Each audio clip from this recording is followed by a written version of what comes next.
Hey guys, I'm Amaroth, and as I have been watching my M2 tutorial, I have noticed that it is quite long and that some parts may be a little bit confusing and that it should be, well, that some things should be discussed a little bit more in detail. So I have decided to do this again and to break this into multiple videos, and I will focus on some things a little bit more. So the first thing, let's assume that you are building any sort of model and you are unsure whether you should use MTU or WMO.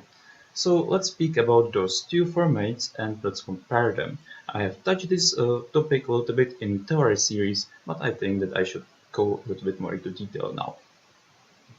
So scale. WMO can't have changed scale, as simple as that. WMO has always fixed textures, so you've got always textures written in WMO structure and those textures are always used. On the other hand, MTUs can have textures switched in DBC. So you can have multiple items, for example, or multiple creatures which are using the same MTU model, but they've got different texture on them. You can't do this with WMOs.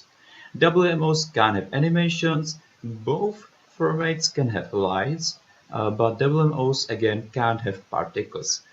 Particle emitters, if you wonder what that is, smoke, fire, stuff like that.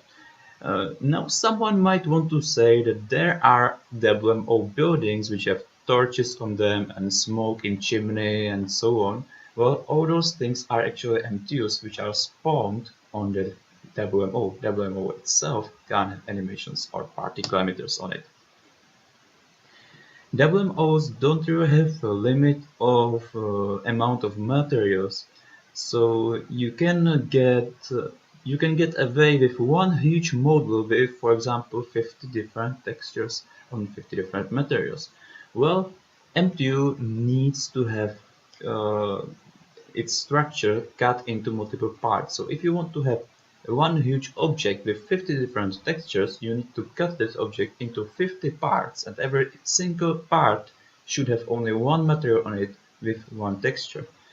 Uh, this is limitation bestowed on us by Object-to-MTU script, and if you don't follow this rule, your model will work in model viewer and probably in Nogit as well, but it will crash in game client. Amount of verticals on MTU can't exceed or shouldn't exceed 20,000. You can get away with a little bit higher number. I think it's about 21,800 or something like that. But I would advise you to keep amount of faces and of verticals beneath 20,000. WMOs, there's no such limit. If you are starting if you are getting a very complicated geometry and you've got a huge amount of faces and verticals, you can just break WMO into multiple WMO groups and it will work. Stormwind is just one huge WMO object. You wouldn't be able to use MTU for Stormwind or anything similar. WMOs also support inner areas and they support dismounting. MTU simply don't. So if you enter a building, for example, Gold Star Inn, you get Gold Star Inn text above your head, and you've got Gold Star Inn zone music. You can't do this with MTUs. MTUs can produce sounds, but they overlap with zone music of the zone you are in. Rooms for NPC site are supported by WMOs, they aren't supported by MTUs. As simple as that, I will speak about it on different slide. Due sets are in WMOs, they are completely missing in MTUs. What are due sets? Those are per spawned interiors, so you can get up to 10 different due sets in one building. So you can spawn a building and switch between those per spawned interiors, and you can choose any of them you like. And when you move that building, those dudes inside are moving with the building because they are actually part of that building or spawned there by that building. Well, if you would have MTU building, you would have to spawn those dudes by hand, either by using Nugget or by using game objects in game, and then you can't move the building unless you move those dudes as well by hand. Quite unpleasant. WMO also supports some sort of scene rendering optimization, which means that you get only those parts loaded which are visible for you.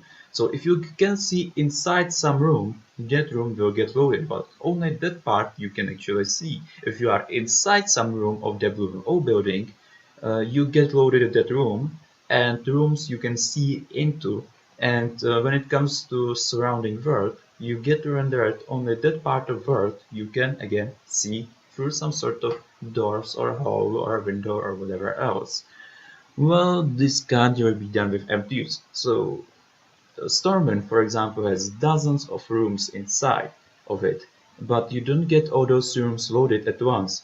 That would result in huge FPS drops. You get only those rooms which you can see into, and only those parts of rooms which you can actually see. That's a huge improvement to performance. WMOs also support vertex paint while MTUs don't, and WMOs have full server-side map support while MTU's server-side map support is quite limited. More about that later. So let's discuss line of sight now. Well, let's assume that we've got some sort of building that's black rectangular and we've got two rooms in it. One is red, or let's call it a red room, and we've got another green room, and we've got an entrance to red room from green room, and we've got an entrance to green room from the outside. We've got a player which is outside of the building, and we've got two black creatures in green room, and we've got two yellow creatures in red room. Well, the player is quite close to those black creatures. If this was MTU building, those creatures would realize that they can see that the player is quite close and they would attack him. As simple as that. Well, if this was WMO building, those creatures would just completely ignore the player because they know that they can't see him, they realize this, and they don't attack him. Yet another thing is that that player can't see a red room at all, so that whole red room isn't being loaded for player if this was WMO building. So let's just assume that this is WMO building. Player can't see red room, it isn't being loaded. He can see only a little part of green room and he will get loaded only that little part of that green room. Now player enters an entrance and those black creatures now can see him, so now they attack him. Okay?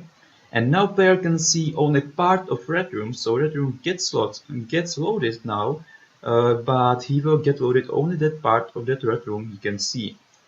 Now player gets here, and again he is quite close to some creature, but this is a WMO building, so that creature can't see him, that creature realizes this and doesn't attack him. Yet another thing, player can see only a little part of outer world, so he is getting loaded only those things which are in front of an entrance to this building, and he is getting loaded only a small portion of red room because he is getting loaded only what he can actually see. If this was MTO, it wouldn't be so good. He would get bigger performance drops here possibly. Now player starts entering red room and now those creatures can see him and only now they will finally attack him, get into combat and so on. So this was some sort of line of sight demonstration. Let's now speak about server side maps. Well, we've got some sort of hole, water in it, and bridge going over it. And we've got an NPC, and we've got either waypoint, which is telling that NPC to go over this hole, or we've got any sort of enemy behind that bridge, and our NPC wants to attack that enemy.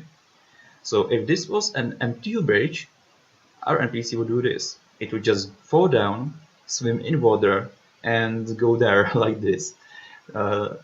MTU server-side maps are just saying or telling to NPCs that they shouldn't go through MTUs. So NPCs are trying to avoid going through MTUs.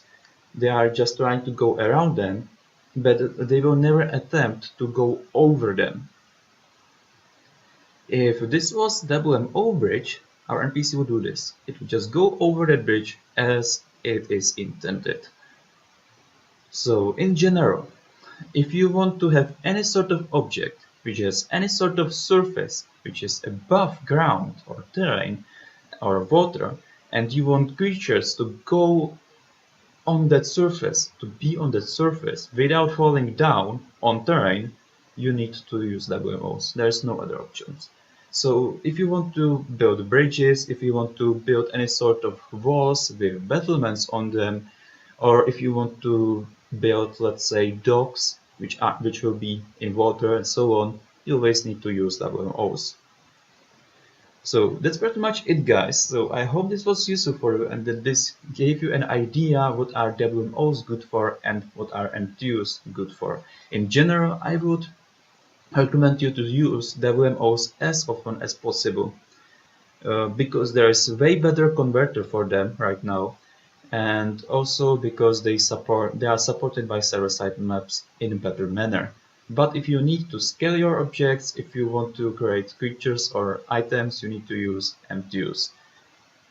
So that's pretty much it, guys. Thanks for watching, and as always, happy modding.